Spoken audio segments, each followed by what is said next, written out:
Hey, what's up, guys? Well, I just got finished riding my bike down here, and along the way, I found 3 box turtles, and these are my favorite turtles. The reason being is because they're so common, yet in other places they're pretty rare. So it's something you should enjoy while you have. This is Terrepene, Carolina. They get Carolina because they are founded in Carolina, which at one point North and South Carolina, I believe, were one state. I think. I'm not sure. I might be wrong. But yeah, probably the most familiar turtles throughout most of the southeast and other places up north a little bit.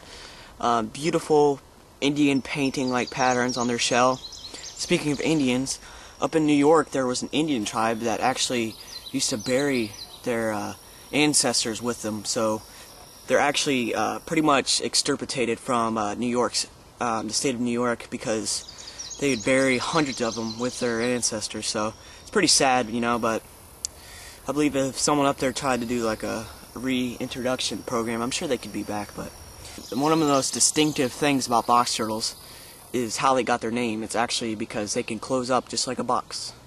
You can't get your finger in any of those things because they're actually hella closed with a bunch of these strong muscles. So you basically can't even pry them open.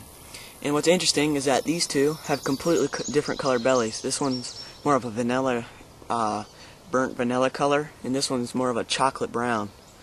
So yeah, they're real pretty.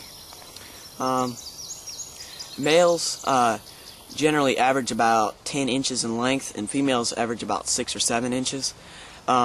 Females usually have a more rounded, tortoise-like shell, while males usually have more of a tank round shell, like a gopher tortoise. Yeah, these are really special turtles. Earlier they were pretty active, but I guess on the trip up here they were pretty wiped out. Sorry. But yeah, really beautiful turtles, as you can see, those paint markings. So they're pretty cool. One way to tell the difference between male and female box turtles is that males will usually have red eyes, like really red irises, and females will have brown to tan irises. Also, males will have, these guys have really flat plastrons.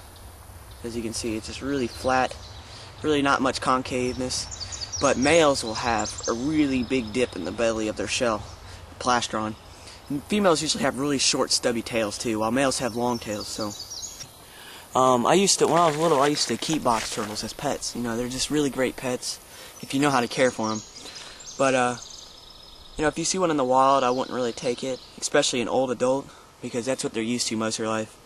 But I really wouldn't advise you collecting any box turtles, or turtles in general. But, you know, they're really cool turtles, you know, really neat. They look like tortoises, and people like tortoises a lot. There's actually a bunch of other species of box turtle. There's the Gulf Coast box turtle, the Florida box turtle, and I think it's the ornate box turtle, I think. I'm not sure if that's a subspecies, but yeah, the Gulf Coast box turtle is actually the largest species, and I actually found one when I was in Apalachicola, as you see in this picture. And anyways, yeah, really neat. You see they got the orange stripes right down the middle of the shell. But yeah, these guys are usually found in hardwood forests and pine forests, and they're seen all the time after a nice rain period. They'll just start crossing the road. Along with the eastern mud turtles, they like that stuff. But yeah, you can see the 4-year-old smaller than the 6-year-old, which is how it's supposed to be. 2-year-old, really little turtles, and these guys are super common around here. I mean, really, they're just so common. But they're so awesome little turtles. I mean, I love them. Pretty cute, and they usually won't come out of their shell until you leave them alone for a good 10-15 minutes. So they're pretty cool. I'm probably going to let them go right now, so. Alright, so I'm going to let them go right here. You don't want to let them go too close to the road, otherwise they'll just travel back out. Just set them facing towards the woods. And these guys are actually, will probably live in an area the size of a football field for most of their life, so. Yeah, they're really pretty. I love box turtles. I love their pattern.